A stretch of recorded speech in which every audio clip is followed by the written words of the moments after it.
inside for Albert. Albert will get the score. Fiddler, it's farewell. He captained to a legend and probably rugby league immortality. That's not a try, that's a miracle.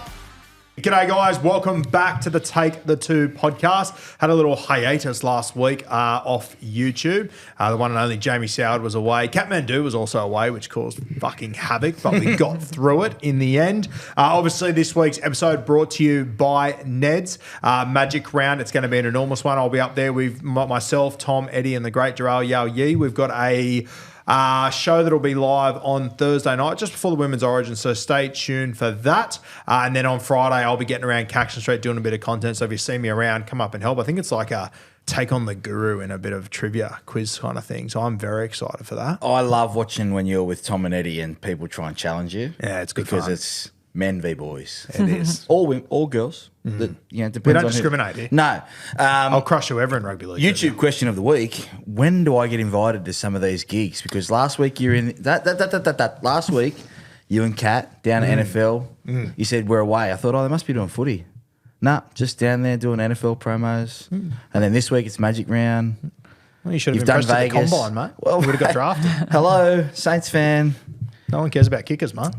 Mate, Sebastian, the only round one draft pick ever was Janikowski for the Raiders back in 1990 something. But anyway, I'm good. I'm ready to go for Magic Round. There's so many storylines ahead of this weekend. This weekend, take out the head high stuff. Has the billing to be make or break for, I reckon, 6 teams this weekend, at least. Now, I don't want to bore people out there, but I do want to pick your brain very quickly. You just mentioned the NFL draft. Thoughts on Shador Sanders, how it all played out?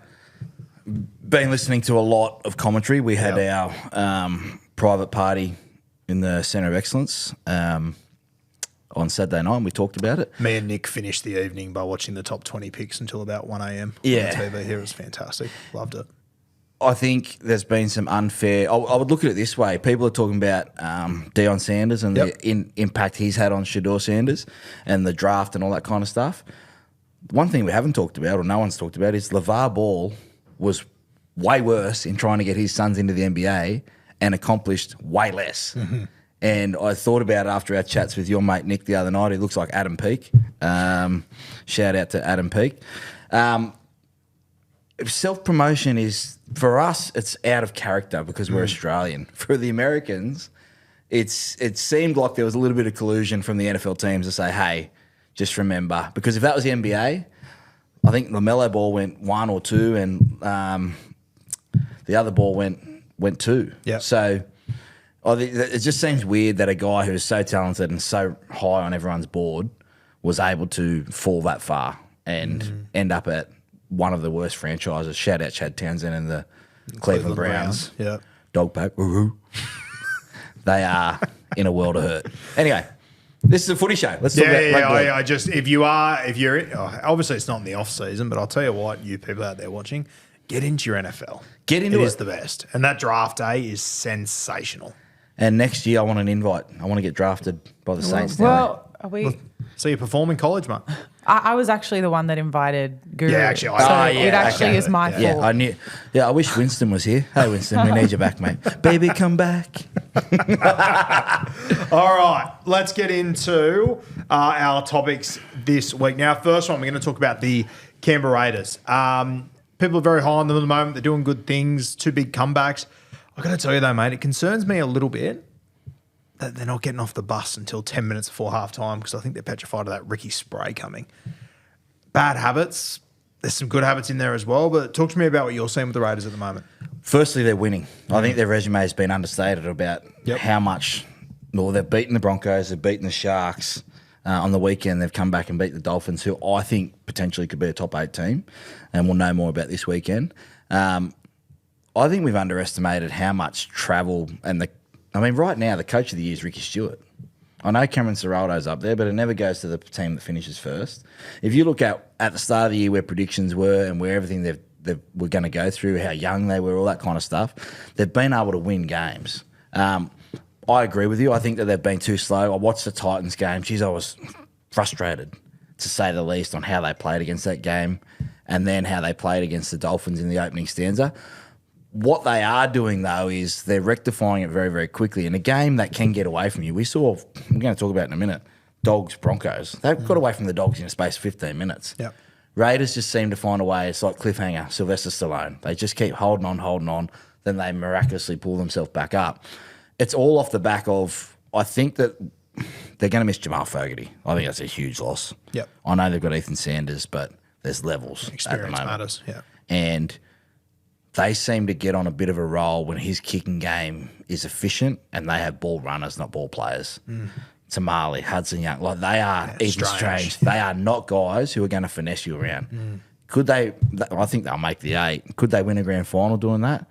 Remember in 2019, the Roosters were so good defensively on their line.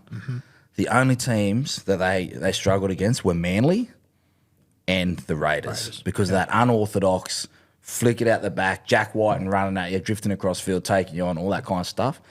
It's got a bit of a sense of that about them at the moment. The alarming thing is that they let in 28 points pretty easily. And then they had a great comeback. I've been down there and played in those games where Dugan and Croker and all that, and you just can't stop it, right? Yeah. Years gone past, they lose that game. So they're maturing very, very quickly. Litmus test this weekend. Yeah. I know that, and I'm not taking any credit away from them. I think Ricky Stewart's done an amazing job. They've travelled more than anyone. They've dealt with adversity. They've had guys in and out. Melbourne Storm, after Melbourne's last 2 weeks, magic round. Just on that note, what Sowie's talking about there. So round 1, Allegiant Stadium. Round 2, they come out to Canberra. Round 3, they go to Four Pines.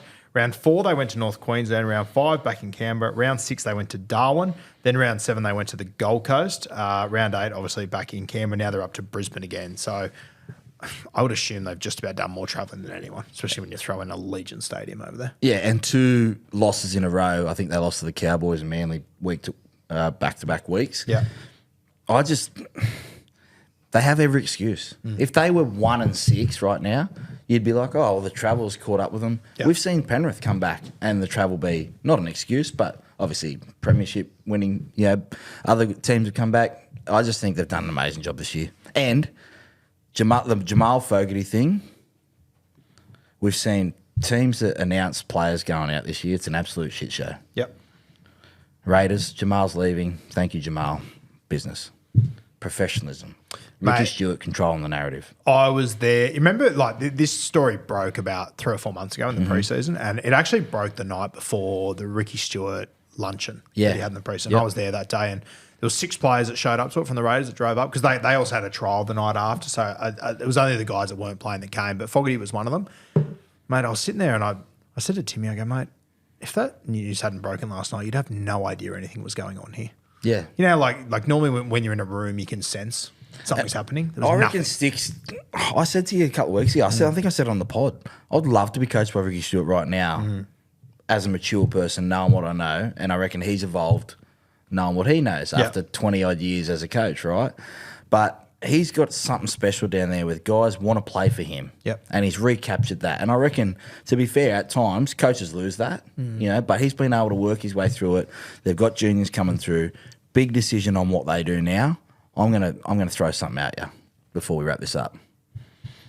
Get Adam Reynolds. I was just about to ask you, if you are Ricky Stewart, do you go out and get another guy for a year or 2? Hey, if it's a year, if that's all you want, Adam Reynolds only wants to play a year.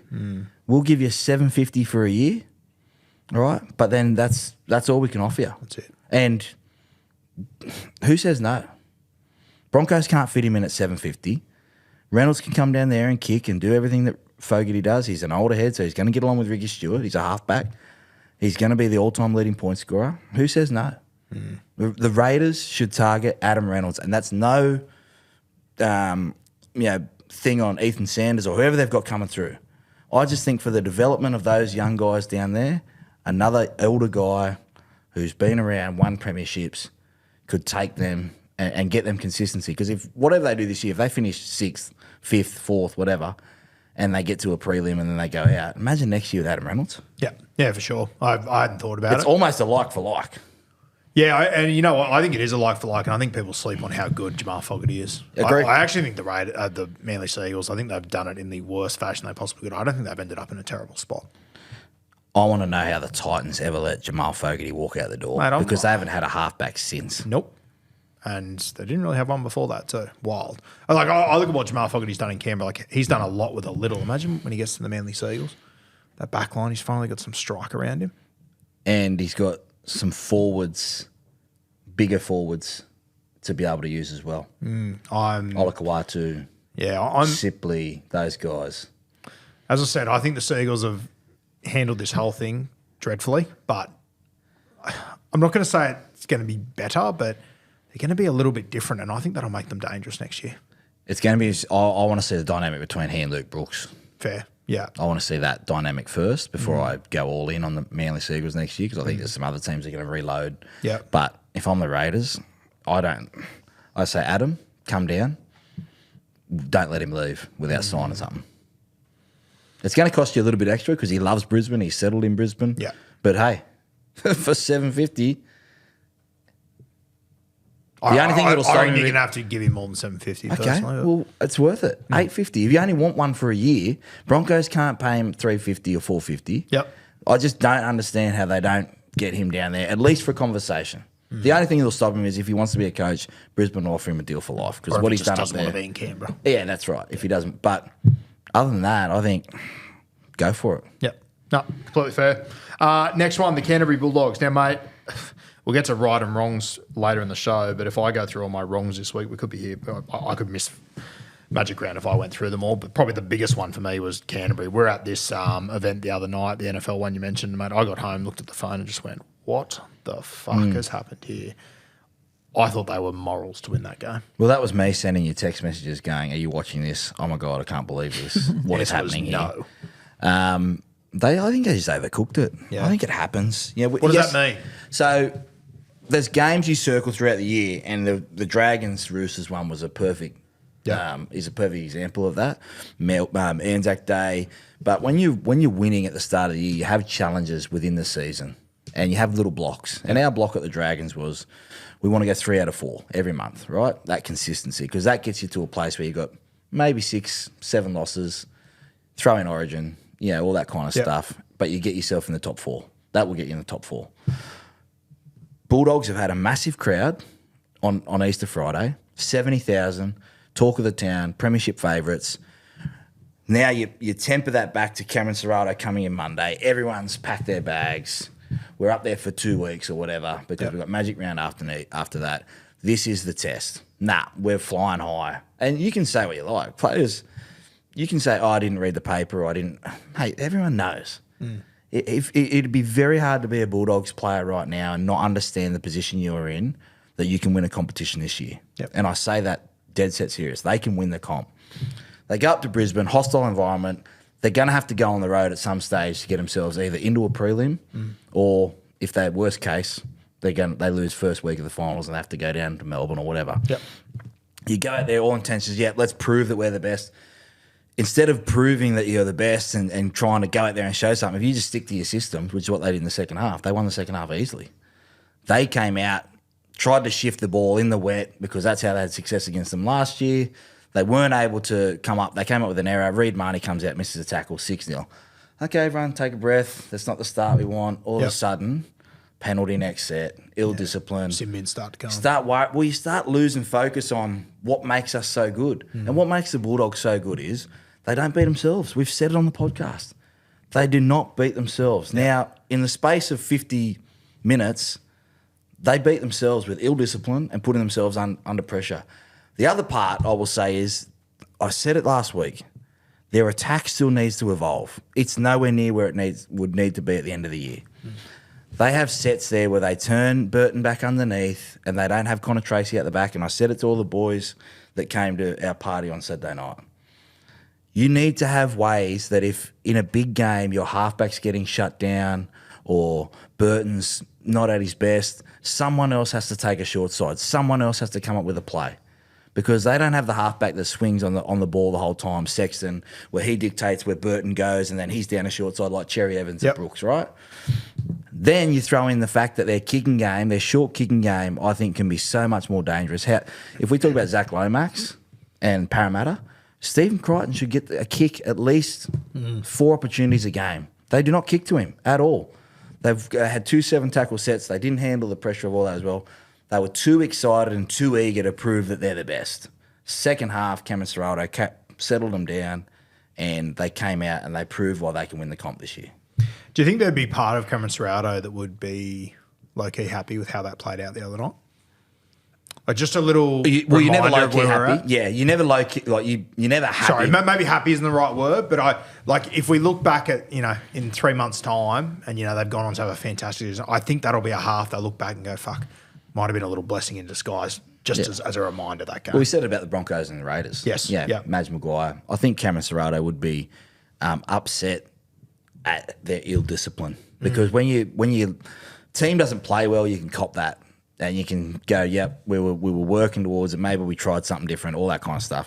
When it's ill-disciplined and now it's cost them a month out of their next month, super hard, starting with the Titans this week. No one knows what the Titans are going to dish up. Fuck, mate, that's such a danger game. It's such a banana peel game for them. So all of a sudden, hey, we're 6-0, 7-0, we're rolling. Oh, shit, we've got to change guys around for the next month. Oh, no, we've got the Titans off the back of how they've played at the moment. So I still think they're up there with the competition favourites, but they just overcooked it. They looked too excited to go out and prove a point. And I said to you, the last vision of Michael Maguire before they ran out was, we are going to bang the door down. Expletive. And that's what they did. Can I ask you, and this isn't taking anything away from Reece Walsh, but do you think him not being on the field for that, it sort of forced them to play a bit more direct? The Broncos? Yeah. I think their set starts were a lot more effective, which got them into a rhythm better. They knew where they were starting with their points on the field. Reece, we all know the X factor that he has and what he can do, but if he skips around and then guys have to go and get the ball, whereas Cobbo's just direct. Yes, English straight at you. Bring the ball back. Guys can file back into their lane, get their positioning. The other part, this wasn't just the Bulldogs that played bad. The Broncos were sensational. Yeah, they showed up, didn't they? That was their game. They look like the Broncos that were round one, which is good for Broncos fans, and we'll talk about a certain player a little bit later.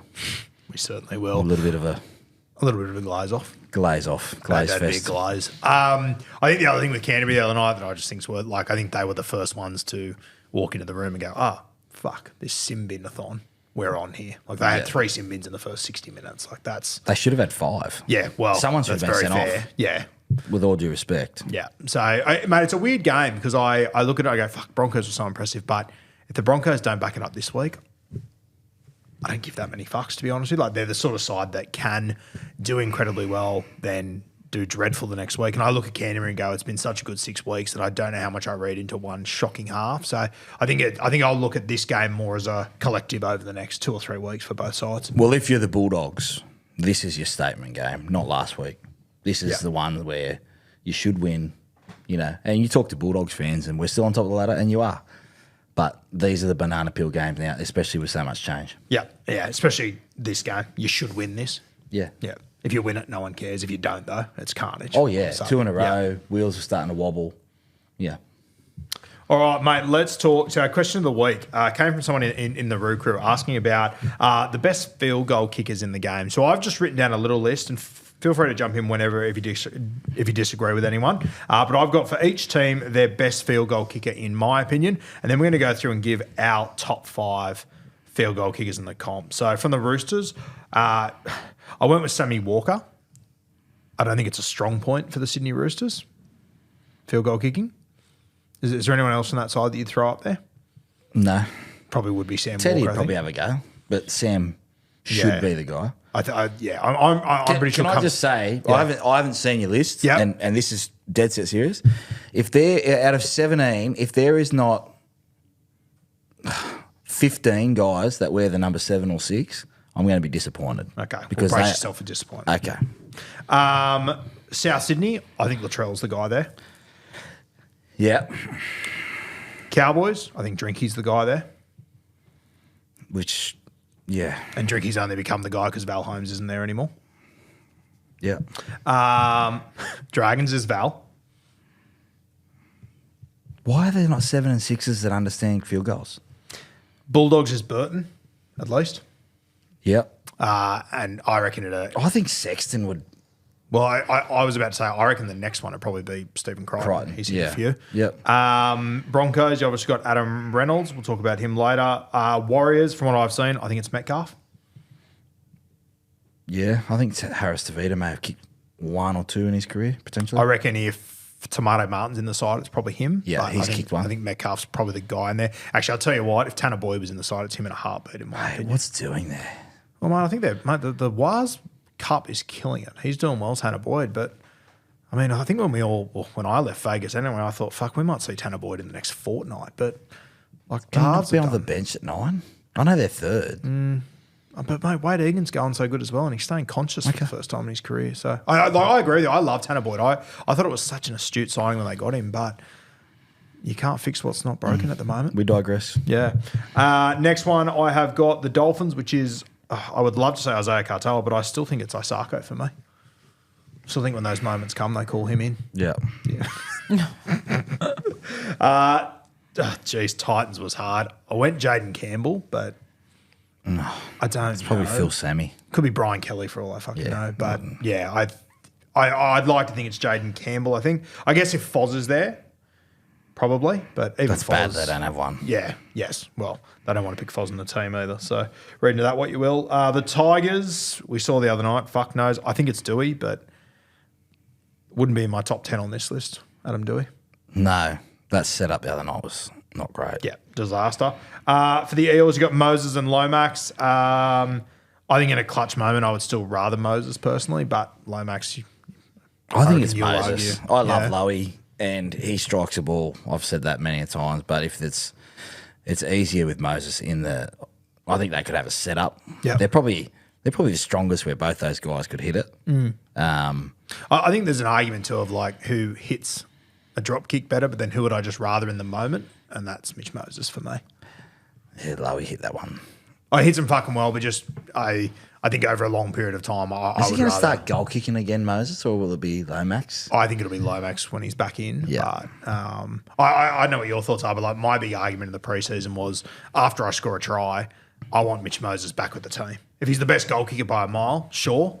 But if I've got another goal kicker that's just as good or Lowie's probably a little bit better. I reckon there's argument he is a little bit better, yeah. I would rather, like you've seen Parramatta without Mitch Moses, I want his voice back there off kickoffs. Sharks, Nico, I think we saw the other night, but I think Tricky could hit him as well. I would say Trindle. Trindle, yeah. Yeah. Storm, I think it's Pappy. He's hit a few throughout his career. You've obviously They've got Hughes, luxury. Munster. Yeah, but I don't look at any of those, and maybe I'm forgetting whatever. I don't look at either of those guys and think, I mean, to be fair, they're not in many close fucking games in Melbourne Storm, but I feel like Pappy's hit a few over his career. Yeah. They've probably got the most options. They've got the most options. Yeah. Then we have got the Raiders for me is Fogarty every day of the week. Yep. I don't look twice. Manly is Ches. SCE. Knights, probably KP, but well, I mean, I think at the moment it definitely is. I reckon KP. it'd be Cogger. If they got to a field goal right now, I think it'd be Cogger. If they had to have one this weekend, which... I mean, there's every chance they might. It could be 1-0. And then we've got the Penrith Panthers, which I've got Nath there, obviously. Okay, so out of that list, what's your top 5 look like? Do you want to go sort of... No, I've got a top 5. Yeah. No particular order. For me... Do you want me to read out my 5 first, then we'll see how many... You know what you're doing better than me in this category. I have got, in no particular order, I've got Ches, Cleary, Moses, Adam Reynolds, and I've got Isako in there. That's 5. Okay. I think Val probably strikes it better than Isako, and I reckon Drinkwater probably strikes it better than both of them in that moment. Okay. The other 4 I agree with. The reason why this question got thrown up was the field goal set up on the weekend was atrocious. Yeah. In the last 10 minutes. Knowing, I'm surprised that there's not enough 7s and 6s that understand how to set up in the game for a field goal. When the game is on the line. Now, the game is on the line when it's 14-8 because you're up by 6. Not when it's 14-14. And you can kick a field goal from 30 in. You'd have to be right on the 10 where they don't have to go back as far. I know the rules have changed. You can't have blockers, all that kind of stuff. But the reason why for me, the best two are Ches and Adam Reynolds, is because they take it when you're not expecting it. It's like throwing a punch with your hands down. If you put your hands up, of course you're expecting it. But I just felt like watching that game, extra time the other day, we had no idea who was going to kick it. And if Dewey's your best kicker, then just get to left post and let him kick it. He almost nearly kicked it from 45 out. I think we get overcomplicated in those moments and we don't take field goals early enough, therefore creating more pressure in that moment. Now, if you're a young 7 and 6, here's my advice. Understand what foot you are. And people go, of course I know what foot. No. I talk to kids all the time. Set me up a field goal. They go straight to the black dot. No, because the pass is coming from the left or right post or outside that. So that when you follow through with your chest and you swing through, give yourself some margin for error. Okay? The other part is go and practice field goals. Not from 40 out, the big moment, to win the game. 15 out, 20 out, when you're up by 6, to ice the game. Because the coach is in the box going, I'd rather win by 7 than win by 1 and have them change. Because everyone goes, too early to take a field goal with 20 minutes to go. No, it's not. I can make it a 3-possession game. I can make it a 2-possession game. I can make it a 1-possession game. And you change your thought. Because 20 minutes to go, coach goes, don't panic, kick long, all that kind of stuff. 5 minutes to go, okay, they kick short. We can get the ball back, 7, game over. We just don't, there's just not enough forward thought like that. And then the other night, I think Craig Fitzgibbon, I just reckon between Trindle and Nico, they had to come up with a field goal earlier to ice that and make it 19-18 and put the pressure back on Tigers. Okay, now what are you going to do? Are you going to go for a field goal or a try? Are you going to kick long or are you going to kick short? Because if you kick short and we get the ball back, we're going to run that down the corner. We're just going to defend, and that our mindset changes. But no one had a clear vision of how they wanted to finish that game. There's an old Jack Gibson saying too, with field goals, take them when you can get them instead of when you need it. Wayne Bennett would say that. Yeah. I took one 49 minutes in on the Gold Coast one night. We just weren't doing anything on the last play. 9 minutes second half to go up by 13, I think. And Coops is like, what are you doing? I said, mate, we get the ball back. This is before short kickoffs were a thing. Yeah. But Titans weren't chasing it. Like, we get the ball back. We're up by 13 now. We score again. We're up by 19. Like, I just think there's not enough forward thought to that. We always have to wait until the last tackle or the last off a scrum. Get it, mate. That's whenever you see it and it's off a scrum. Like I cannot believe like how often they wait until fourth of like off a scrum. Surely it's one hit up and then you have it set up for that next play, right? Yeah, but it's simple. Go two. For me, it was 2 to the right post. Anything outside the 20.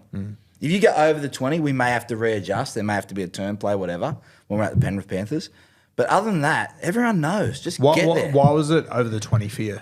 Because, I knew I could kick it there, but they had to go back 10 metres. Anything inside the 10 metres, you have to get back further, and they can see where it's coming. Anything outside 20 metres, I've got peripherals, like they have to hold back on shape. If we're in here and everyone's looking in here inside the 10, they can come put pressure on me. The other part is Feensy knew where I wanted the ball. Dean Young knew where I wanted the ball. While they all knew where I wanted the ball. Left hand. You see so many passes are up here, you got to bring it down, or they have it out here and got to bring it across. If I'm kicking a fucking field goal, give it to me on my left hand so that I just have to worry about that, not everything else. How much time did you guys spend on, like, would you do some field goal practice every week when you're at the Dragons? Yes. Or, yeah. Not as a team. We'd always have a set, potentially captain's run, but it was like clockwork. Like Benny Hornby and that knew, like we didn't ever have a get-out plan. If I wanted to take one, I just took one. I see a lot of teams now that have the option of having another player there that if they're under pressure, they can throw it to. Did you guys used to have that? No. I can't remember. We just knew. We could have blockers then, though, so that was probably a little bit easier. But at Penrith we did. We had Moyes, I think Tomato Martin hit one in one of his first games against Brisbane, where you have the turn. But the one you saw with the Tigers on the weekend, they went long pass back that way. Yeah. If they had just hit left post and then Dewey goes there, he probably kicks it. The turn play is, to me, so you're on right post, Moyes is back and black dot, you turn to me here, I turn it back to Moyes, so it's almost like it's come from the left post for him, and then he goes straight back through. Whereas some of the turn plays are like we turned out that way instead of bang to turn down the middle. That's just heavy nuffy talk. For all you people that are driving along listening to us going, what the F is Sowie talking about? Just keep listening. Could you, when you were playing and you got to the back end of the game and you were defending and the other team was setting up? Oh, nightmare. Like in what way? Talk to me. You just can't do anything about it. Yeah. You But can't- even you knowing, like I assume when you're coming up against good halfbacks, you know exactly what plan they're trying to get to. Is there any way that you can try and throw them out on those? No, know it all but happens we got so our pants fast, pulled down one night by Matt Rogers. He kicked it from dummy half. I remember that. Yeah. Yeah, extra time at Cogra. He Yeah. looked right and came out and just kicked it left. And And he even looked like- yeah. I was on the right edge and I went, oh shit, that's really cool. We lost the game, but I was like, God, that was smart. Yeah. So shout out to you, Rat. Doing good things on radio. But yeah, it's hard to watch because you know that they're setting up. You Yeah. can't come outside in from my point of view Yeah. defensively. But again, like simplicity in those big moments is key. And we see so many teams get to a point where it's like, take one more, take one more. And I got, like, even that one I kicked against the Tigers in 2010, like, Bo Scott took the extra one. But, like, if you watch my movements, and this is sounding a bit of a self-glaze, if you watch my movements, I sort of just, I'm out the whole set. So I'm not waiting to see where we end up. I'm waiting for the ruck that I want. That's the key. Go on the ruck that you want, not the ruck that you expect to get. Yeah. You know what I mean? Like everyone goes, oh, it's got to be Fanua Blake, quick play the ball. Well, Fanua Blake steps and crashes forward through 20 metres and I have to run up further. No, I'm slowly following it and then I go on the best ruck. I don't go on the one that I expect to go on. So when you're in that situation, did you just have like a shotgun call that was, this is the one? Yeah. I was just, Fiends Fiends just knew. Yeah, he knew. That field goal, as much as I'd love to take full credit for it, Fiends' pass. Yeah, okay. To my left hand. Yeah. All right, so out of that list of 5 that you just mentioned, who's the best at it as a collective? Striking, setup, all that sort of stuff for you. If the game is on the line, it's grand final day, 16 all, and you can pick one halfback to organise your team and put it over, who would it be? Cherry Evans. Yeah, I agree. Cherry Evans. I think Reynolds has kicked more 40-metre two-pointers. Yep. Maybe Cleary. But Cherry Evans has this uncanny knack of going, I'm going to make the move here. I'm going to just make a move. He's kicked field goals off both feet. He just knows when to step up. It's like when he's in his own end and he steps up from 20 out and just nails a 40-20. You're like, everyone else in the field was thinking, oh, they just got to hold on here. And he's like, nah, fuck that. Let's just go. Let's go.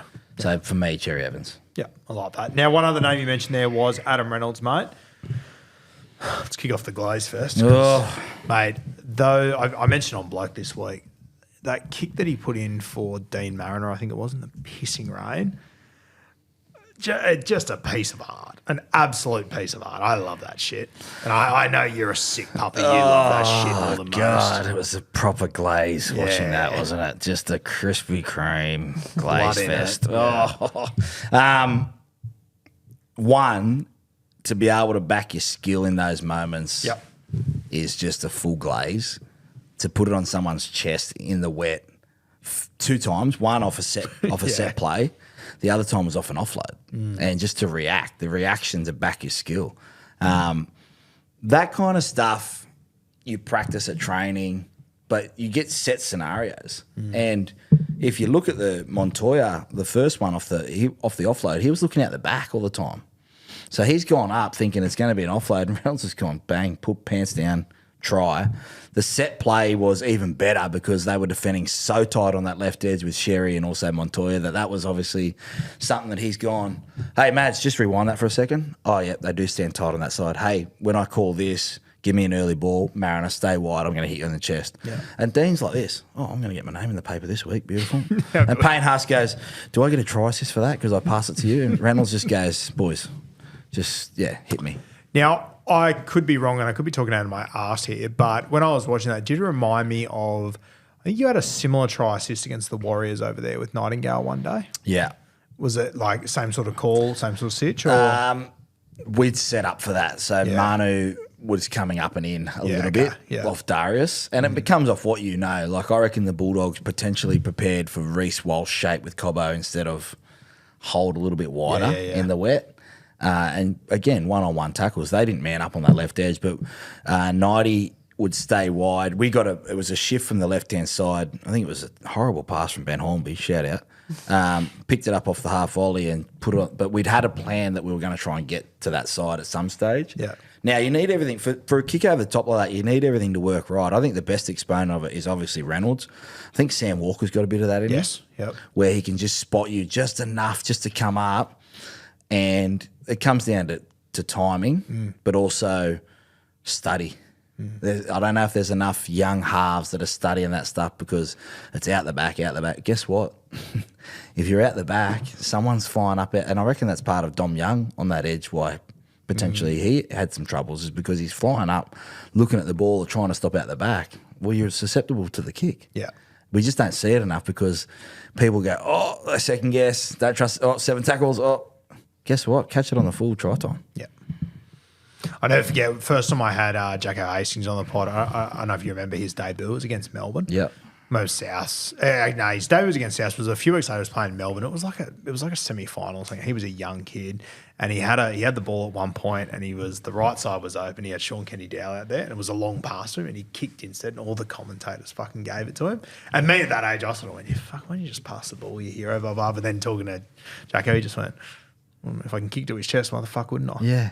Run onto it. It's easy. It's a high percentage play if you can do it. I don't know if you got the opportunity to see it, and you guys at home, if you didn't, go watch it. Go to New South Wales Rugby League, their Instagram page. Cardi? Oh, bruh, Cardi and Schuster. Oh, fuck. Silky.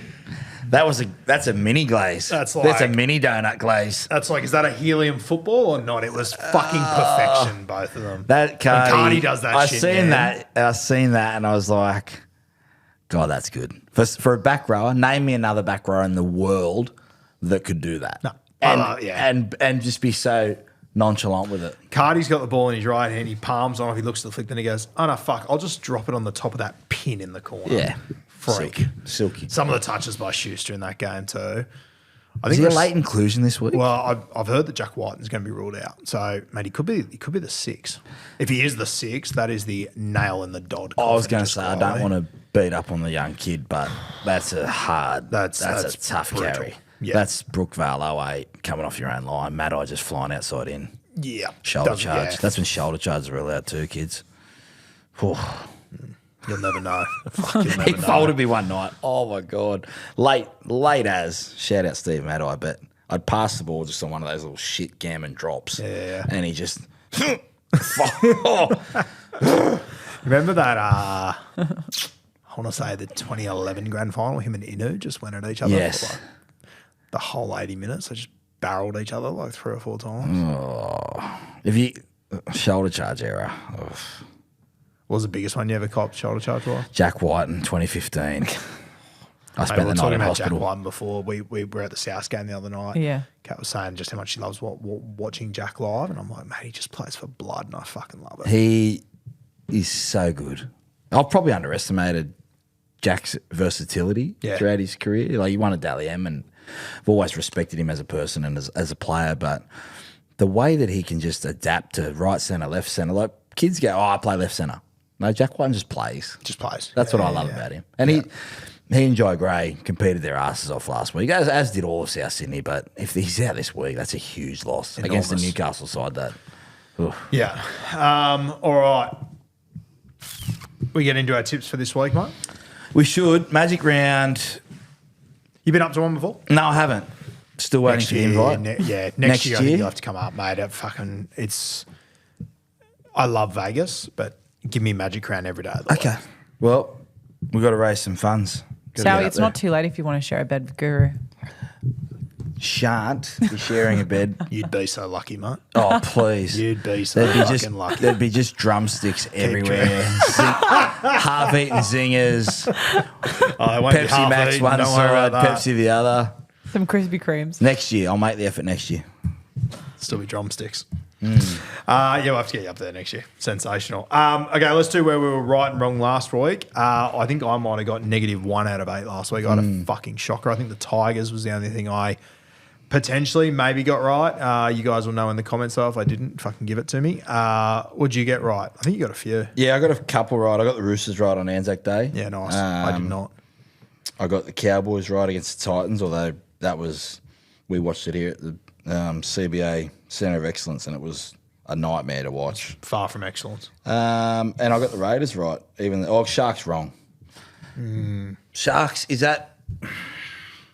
We heard a little bit of commentary about they're a top 4 side. That had to be a game they won, just for themselves in a tight one, because where are they? They're middle of their 7th now, so they're 4-4. Going into a game this week that screams urgency for me, because they can lose. They won't have many Origin players, which I think's Sharkies? I don't think they'll have any, which is a positive for them, but also I'd be using it as a little bit of disrespect as to why they haven't got guys in that position. But they genuinely, Cam McInnes played last year. I don't think he'll play. Well, he might, but I don't think he'll play this year. He is the only one. No one else will play. So that they could really put the foot down this week. I got them wrong. I thought they should have won that game, but I was right. Anzac Day I know Flano was disappointed, but the way that the Dragons came out and started versus the Roosters, shift right first set, shifts left second set, try. They just moved faster. They reacted faster. The problem for the Roosters is it hasn't been consistent. Yeah, we know they can do that, but yeah, like they play this week. They play the Dolphins. I'm going to do my tip in a second. Like that's a. I'll tell you what, like I remember, November or whenever the draw comes out. Do you remember, Kat, we did a live reaction when the draw came out? I remember looking at Magic Round and reading the comments and going, Magic Round's going to be shit. These are the worst matchups. There is one team that is over $2.60 this week. They've absolutely nailed it. I would argue it looks like it's going to be the closest round of the year so far. Totally agree. Wish I was going. Must be nice. Hey, mate, I'm a rookie. I'll pay my dues. I'm a rookie. I'll pay my dues. You'll get drafted next year. You wish. All right, Mando. All right, Lead us from the front. What do we got? Talk to me. All right, well, lucky for me, they're all at Suncorp this week. So, first game at Suncorp, Friday, 6 p.m. We'll see the Cronulla Sharks take on the Parramatta Eels. Yeah, they're all at Suncorp. You got to piss easy. It is a tough game for Kate. I'm not doing. If you lose it goes, what the fuck are you doing? But if you win it, you're just doing your job. Yes. Yeah. Especially after 2 weeks off. Well, I'm not doing the weather elusive predictions double either. bye. The back-to-back bye. Back-to-back bye. The injury into a bye to get you ready for Origin. Huge. All right, Sharkies $1.48. The Parramatta Eels $2.65. I kind of like the Eels for an upset here. What do you reckon? I knew you would. Sharks, adversity, a little bit of travel, bounce back, short turnaround. Everything says Eels come into this game, and off the back of what Mitch Moses did last week, I'm going to take the Sharks. I just think that bounce back, KL Ero's back. So he's changed his name this week? Yes. I fucking love that. So do I. We should be doing more as a game, as a person that works in commentary. We should be doing more to learn the correct pronunciations of players' names and respecting that. And I think the players, if I pronounce a name wrong, I would have no problem in a player just DMing me and going, hey, mate, it's pronounced this way, or have you got a second? I would appreciate that. There's certain people out there that aren't given it the time of day, and it's frustrating. Yep.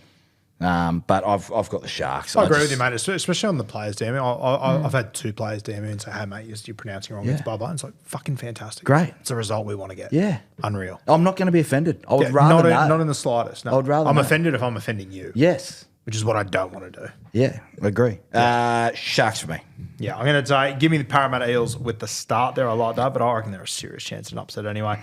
Late game, Mando. All right, late game is the Roosters versus Dolphins. You were just talking about this one, and I'm very interested to see what you think is going to happen. Oh, 2 up into another coin toss, $1.90 each.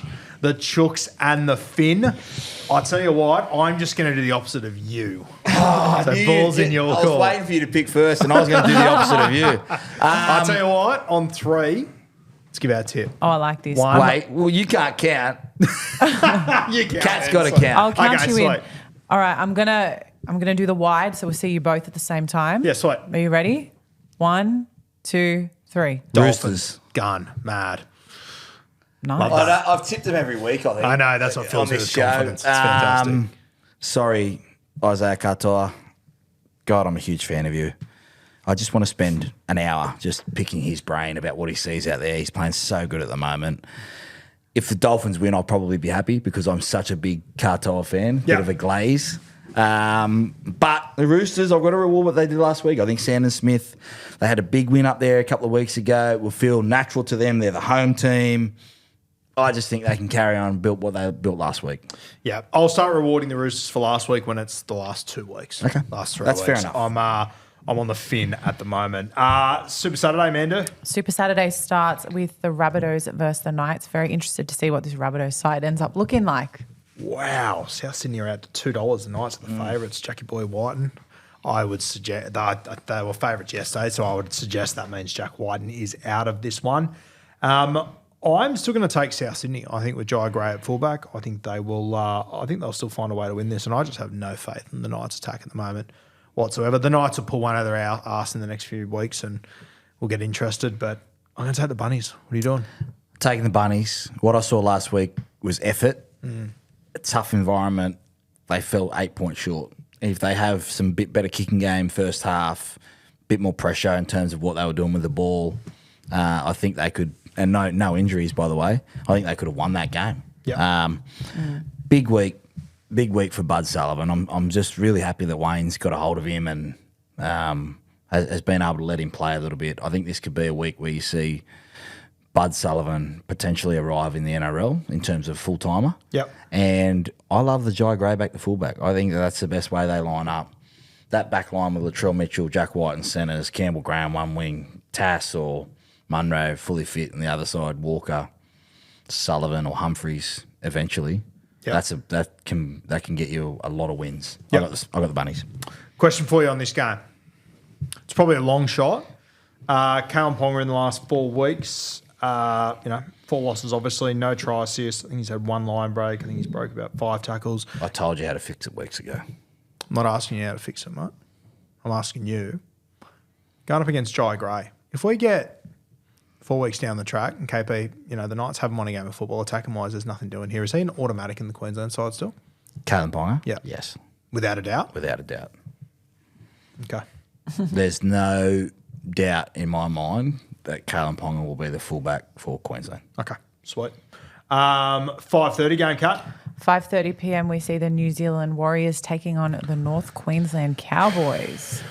This might be another count of 3 just squall. Big sigh from you, Sowie. Yeah, count us in. All right. Wide again. 1, 2, 3. Warriors. Yeah. Oh. I feel like I'm disrespecting the Cows. They've won 4 in a row. This is their game. They are unbeaten at home. They've done so well to be in this position. It's the quietest third-place team in the history of third-place teams at this stage of the year. They've got a really, really cool coach who, at times, I've been critical because I reckon they could have done more last year, especially how they finished the year before. Yep. But they look like they've captured how they want to play, their effort. It's not pretty, their attack. I still think it can evolve, but while Wade Egan's on that field and staying upright, they're so creative at dummy half, and I think they've grown in confidence. Big statement game for them up against the Cowboys side that, okay, they've been good the last month. They have started games slow. Started game slow, huge and alarm. I think in this run of 4, I think the first 2 games, I think one of them was against the Raiders where they bombed an opportunity to win that game. I think there was one the week before that as well. So 4 in a row, yes, but I'm still Panthers not should have beaten completely them. convinced. Panthers, that was Raiders the should have other beaten one, them. Panthers should have beaten them. Mate, on Wade Egan, 4 weeks until Origin teams get picked. Is there a world where he could get in there, do you think? No. No? I think he was there 2 years ago. He was getting it was out of him and Coruscant Yep. and Cook, and I think he got injured. Okay. Loz just goes Reece Robson defensively, can play him 80 without having to have he's got Connor Watson there. They did that last year. The thing with Wade is he's so creative, he's so tough, but he's just had a wretched run of injuries. He has, yep. It's been a wretched run of injuries, but he is so important to their side.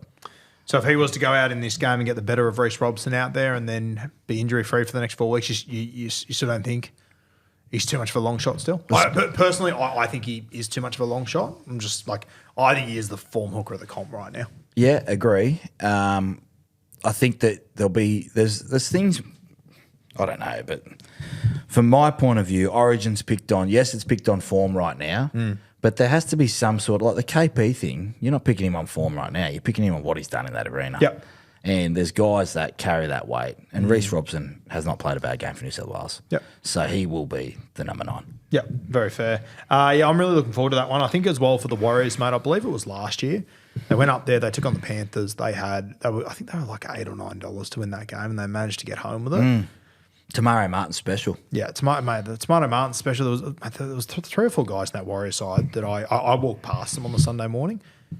I couldn't have named them all for you. Yeah. They went out and beat the Panthers. And up there. they're more established and going better now. 100%. Yep. Yeah. Sowie, can I ask you, when it comes to Origin selection, it would most likely come down to the coach, but I'm interested in Origin performance historically. So looking at someone like KP versus current performance, what do you think is typically looked at more importantly, like when it comes to that selection process? If a player is just flying for a season, how likely are they to be selected over someone who has performed really well historically but aren't having a great season?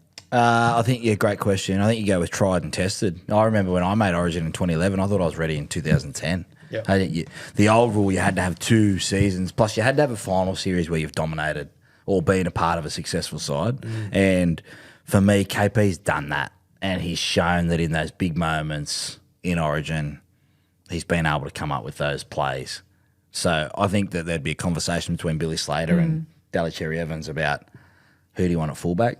Unfortunately for Jai Gray, effort-wise, he's having an amazing season. He's done it for 3 months. He's got and that's not a knock on him. You feel the physical presence of Latrell, like big guys. Origin might be a little bit different, I just think KP will be the fullback, and based off what he's done, not just what he's doing.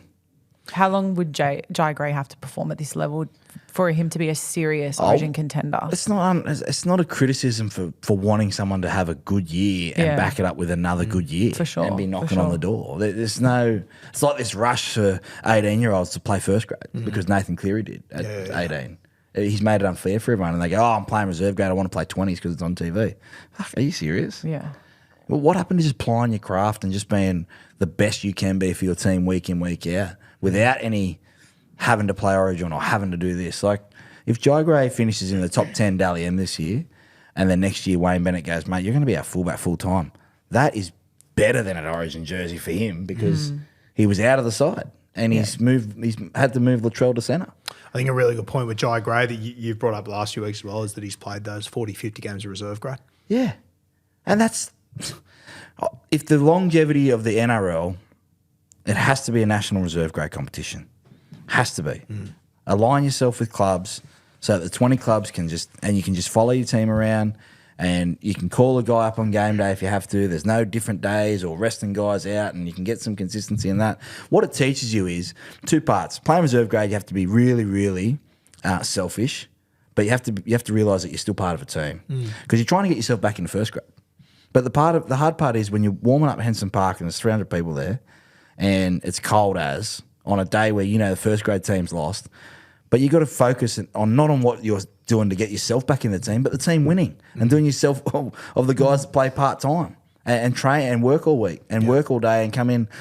That's the hardest part. It's hard to play reserve grade. But a lot of kids don't want to play reserve. They see it as a downgrade to what they're doing at the moment instead of going, oh, shit, one more injury and I'm away from... Now it's like, oh, I'd rather go back and play flag. Why? Because it's easier. You play against pissed off first graders that aren't playing first grade. Yeah. Like, imagine playing, if you're Schuster on the weekend, would he rather go back and play under 21s or whatever, under 23s, or play against Bryce Cartwright, Ryan Madison, all those guys, Wiramu Greg, first graders? I'll tell you what, look, it is something that I've really noticed over the last 6 weeks. Like, I was always aware of it. It really been an eye-opener for me just watching Josh go from cup to flag. Like, it is. There's levels. Fuck, bro. There's 15 levels between the two. Right. And no offence to Josh, is he ready for first grade right now? No way. No, but he's closer. He looks closer when he plays in reserve grade. Yeah. And if he played there for the next 40 games and it took him 3 years to get there, yeah, he'd be a lot better at not only playing first first grade, but staying in first grade. Yes. Yeah, That's what yeah. people think. They go, oh, I want to get to first grade. And you're like, yeah, great. You've had 20 games, but it's been 3 years. You've been off the bench. You've been in and out. You've been a recovery guy. Play reserve grade. It's not a downgrade at all. And you never know. You might be playing for Newtown. You might get spotted as the next CBA. There you go. You never know. Well, and I'll look where spot you it- can end up. I'll spot it at the Roosters, to be fair. All right. I Shall don't we know move where we're on? up to. Yeah, it's all good. I got you. Good. That was really insightful. Thank you, Sowie. Okay, on to the late game Saturday kickoff, 7:45 p.m. We have the Tigers versus the Dragons. And this was the number one game I remember reading in the comments. And How can this look be at the Sowie number one right game? now. I can't wait for this now. I think this is two very evenly matched sides. And the betting market reflects that. Tigers $1.83, Dragons $1.98 on Neds. I like the Tigers in this one. Wake up, Sowie's Jeff. What do you got had for his me? head in his hand this whole I time. can't. Liking King Tongia. Beg your pardon. Hopefully I said that right. What do you know of him, by the way? Ball runner. Yep. Yeah. Playing in the 7 jersey, which I thought was interesting that Kyle didn't just take the 7 jersey. Yep. Anyway, that's neither here nor there for right now. It's somewhere, but we'll get to that. Well, we It's don't Monday. have to. Yeah, it's a deep dive. Yeah. Nuffyville.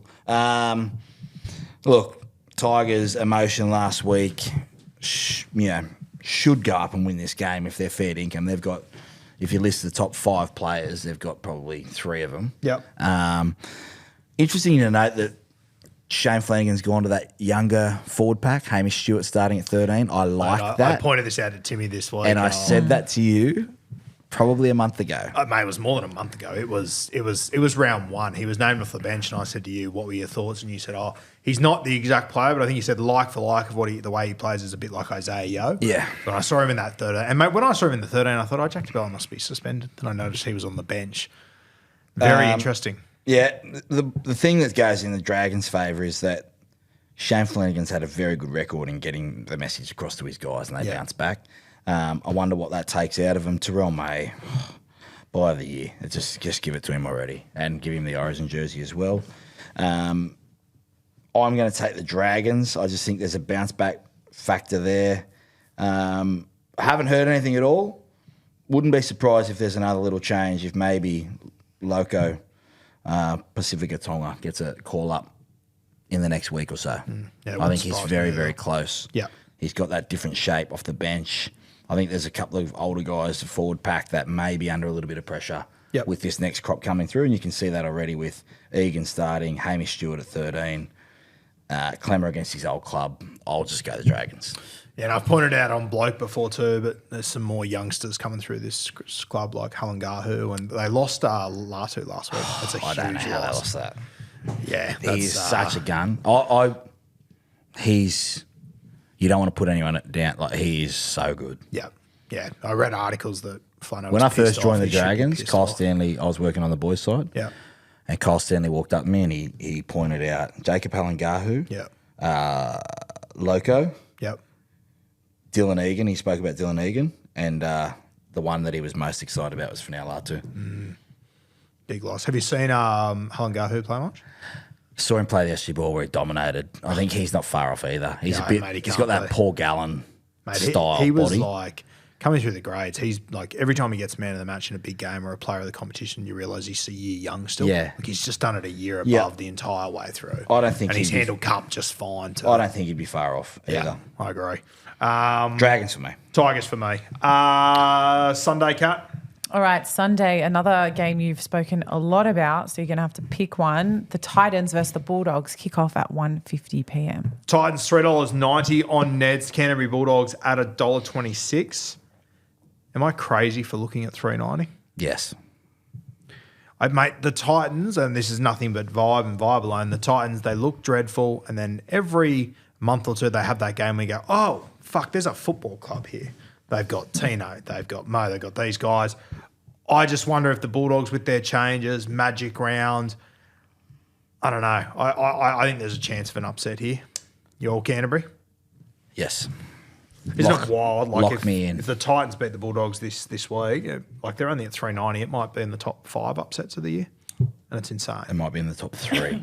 That's the way the Would it Titans have be? played the last 2 weeks. Yeah, but I mean, yeah, Chooks won at like $11 a few weeks Yeah, ago. I know. There's been some proper donkeys getting up.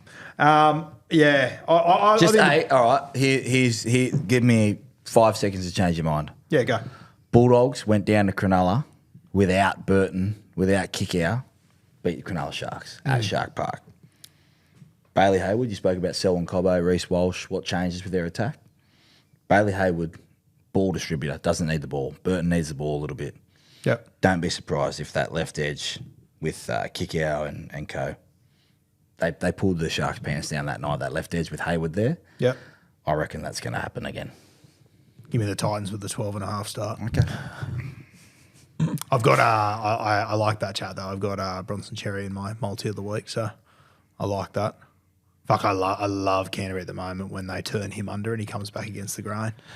It's got a very much Isaac Tungo feel Yes. about it. Yeah. And then they reset off the back of that. So It's dangerous. I've got Dogs. I think they bounce back in a big way. Interesting. That'll be a good one. Next game, Kat. All right. Well, speaking of Isaiah Tungo, we have a 2023 grand final rematch between the Panthers and the Broncos, but slightly different vibe this year. Yeah, the Panthers at $2.45, the Broncos at $1.50. Now, they named Scotty Sorensen earlier in the week. He obviously went to the judiciary last night and lost. Two options here. They move Luke Garner into the back row and they bring Casey McLean back into the side, or they play Isaiah Papali'i on the edge. From what I've gathered, it'll be Papali'i jumping onto that edge. So guys like Maverick Geyer and whatnot, grab some extra minutes there.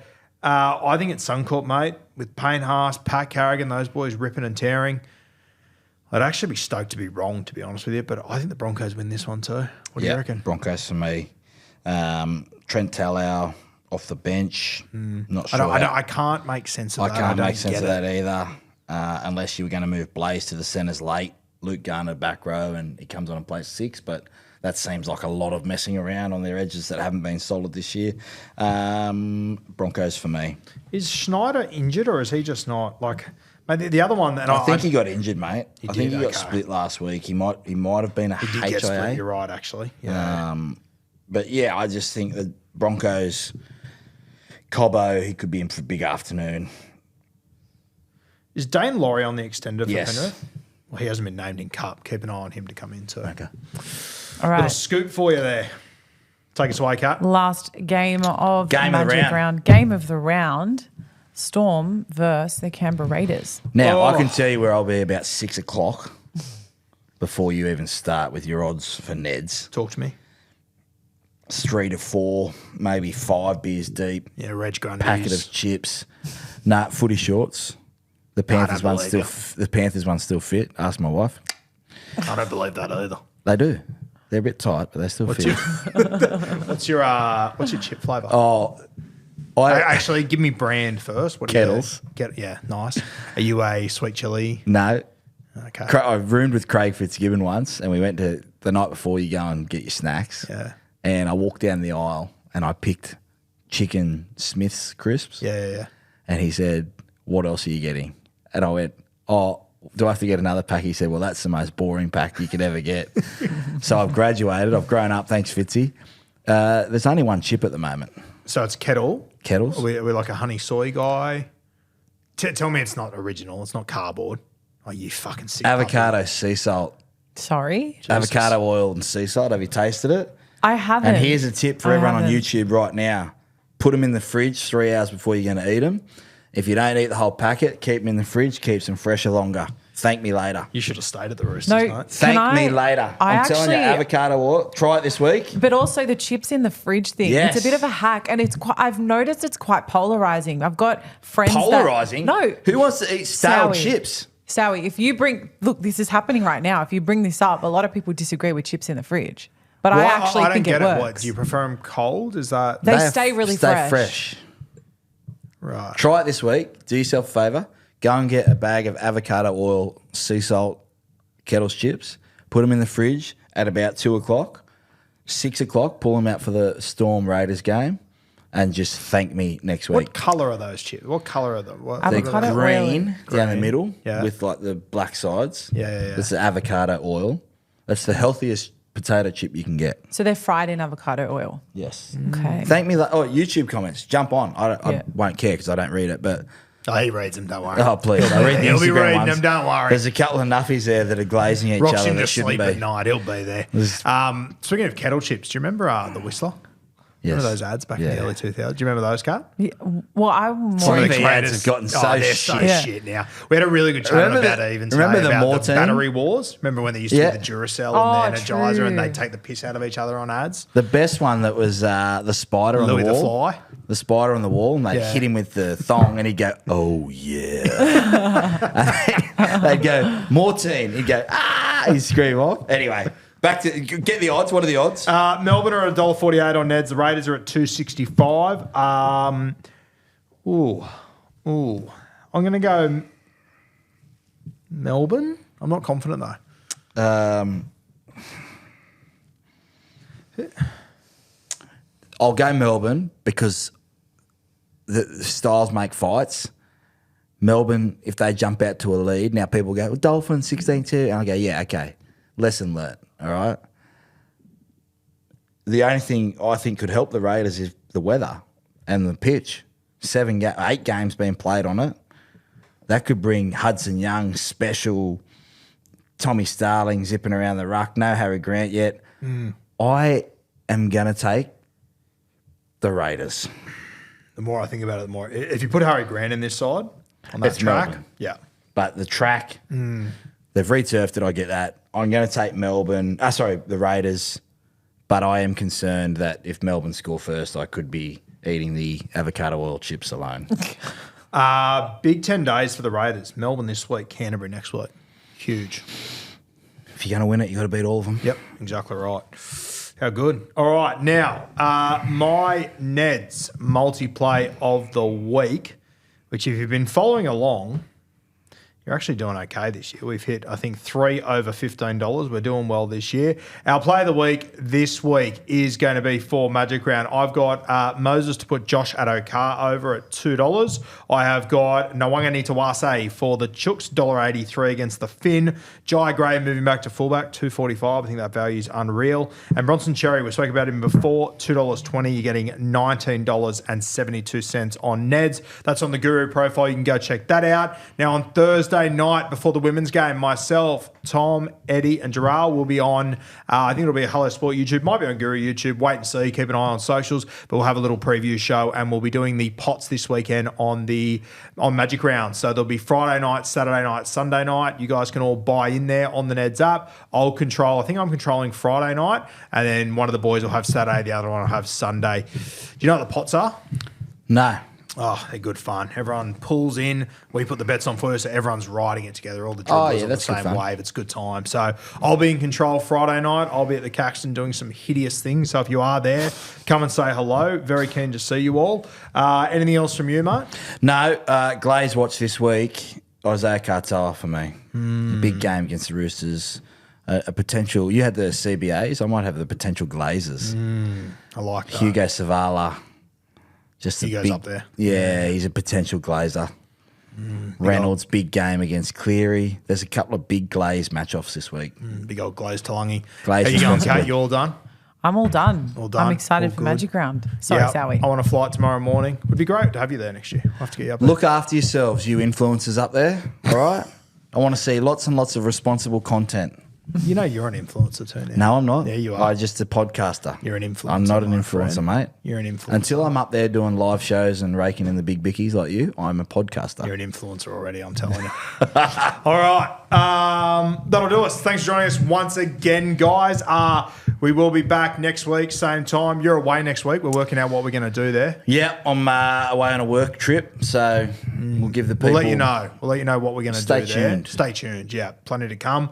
Guys, make sure you jump onto the Neds app, following with all the bets this weekend, and make sure you join in the pot bets as well. Myself, Tom, and Eddie in charge, steering the ship up there in Bris Vegas this weekend. Thanks for joining us once again, guys. We'll see you next week on the Rugby League Guru Podcast. What's gambling really costing you? For free and confidential support, call the number on the screen or visit the website